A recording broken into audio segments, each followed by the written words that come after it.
it's off center, the prop. We knew that before. That's why we put the weights on it. And it's not vibrating that bad. Not worse than it ever has.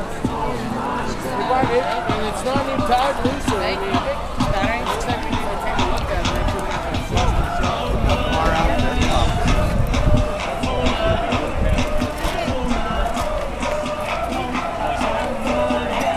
Easiest way to do that, Dad? Would be to pull those bolts out of that, drop it, and then just push it up and see if the shaft can cut. Oh, just do what? Just take the bolts out of this. Turn it, pull it back. Alright. Let's mark it with a marker first. Here.